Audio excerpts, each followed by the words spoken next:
Max Lofi, a guy that I'm sure a lot of people wrote off after he missed all of last season.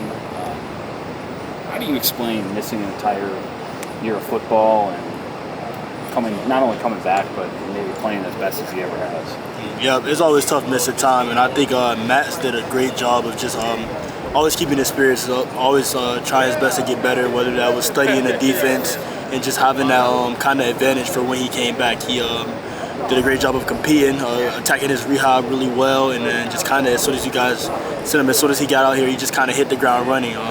Had a great camp, super excited for him, and especially all the adversity he went through. Matt has been here since my freshman year, and just to see him go through that up and down, all those injuries, and just be back to kind of where he is, I'm super excited for him. I think he's going to play a really big role this year in the defense. That was a position that was a little shaky for you guys last season. What's he just bring, or I've never played it before this season. What is it about that position that you think works with his skill set? Just the veteran maturity. He brings a very unique confidence to that position, because you need it a lot, especially in the slot. We ask him to do a lot in our defense, whether that communicate, play this spot, play that spot. So he brings that, and just definitely a faster body. Max is one of the faster guys on the team, so just kind of bringing that twitchiness, that physical element to our defense is big. I know it's not your position, but James being out for potentially the season, it looks like you guys have at least added a little more D-line depth than you've had in the past. But what are you just going to miss, with him on Saturdays or this case Friday? Man, that's a huge blow. Obviously really sad to hear the news about James, and really sad that he won't be out there on the field for us this year. But just going to miss that presence, that veteran leadership that he had. A lot of younger guys in the room, but that veteran leadership, and just that consistency level of play that he brings every single game. So pretty tough that he's out, but looking forward to the guys that are going to have the opportunity now, and they know that they're going to have to step up in that role.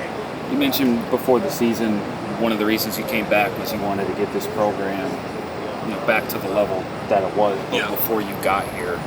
Now that you're a couple days away, what's the anticipation just like, before our first game, especially entering year 2 of a new coach? Can't wait to see how this team comes together in year 2. Just like we always say in year 1, hard to get the guys acclimated, but now you got a system of guys that I think are more bought in than ever.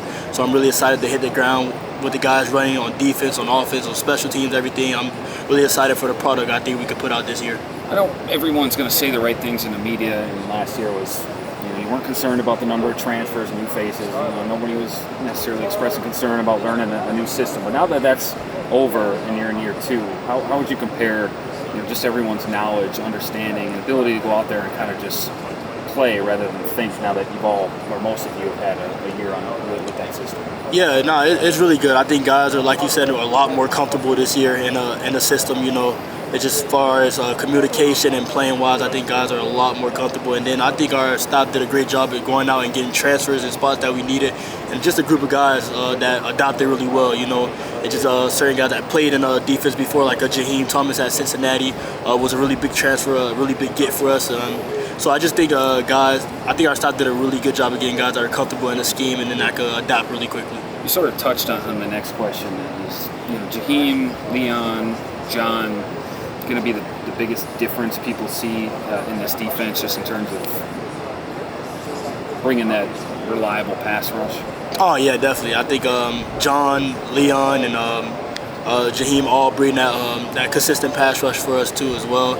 Just with the pieces that we already have, guys like Kurt and DP and just other edge rushers that we got. I think them coming, just bringing that consistency in the terms of pass rushing is going to be really important for us. Do you notice that as a corner? Obviously, we'll see if what happens at fall camp, translates to Saturdays. But do you notice that as a cornerback, just in terms of maybe how long you're defending? Oh yeah, definitely. Like a great pass rush is a cornerback's best friend, outside of a bad quarterback. So honestly, I noticed that the intensity with those guys, the consistency, obviously getting after our offense, and the pass rush, it was there. So I'm really excited for what they can put on tape this year and the product they'll put out. A lot of people talk about, Western Michigan's got a new offensive coordinator. You guys don't know what you're going to expect. I'm just curious, as a player, do you maybe like that more, where it's you're dealing with an opponent. You went through it last year. Dealing with an opponent that's unfamiliar with their own scheme. At the same time, there's going to be a little less coaching until you get a feel for them, a little more playing. Yeah, no, I think it's going to be cool. Unique challenge. It just relies on us to play more football instead of just kind of, I think they're going to run this, I think they're going to run that, and just not relying so much on tendencies, but more so just out there playing ball. We can't kind of run as many calls and run as many things. Just got to go with our base stuff. So, super excited for that and just super excited for this challenge. I'm sure you got friends of legal age outside the football program. What do you think the alcohol is going to do to the student section and the fans? Man, I think that's going to be fun to see. Probably going to have a more packed game by the first quarter, which would be cool. So I think guys are going to feel, a lot of people are going to be turned up, kind of going to be all over the place. But I think that's going to be really cool. I know you can't look ahead to week 3, Alabama, week 4, USC, but is it important to get off to a fast start in these first 2 games, just so you guys know you're not limping into a major showdown against one of the nation's best teams, and you go in there with a lot of confidence? Oh, yeah. It's important to take care of business these first 2 games. No, most definitely. I don't think that we did a good job at that last year, struggling with Buffalo. Week 1 games are always hard, but 10-7 at halftime, kind of struggling there. And then I think that led into week 2 at Washington State with another slow start and down, I think, 20 points at halftime. So, just kind of, it's going to be really important to get off to a fast start, with the teams that we have to face. It's important for us to get that confidence rolling and going into the year.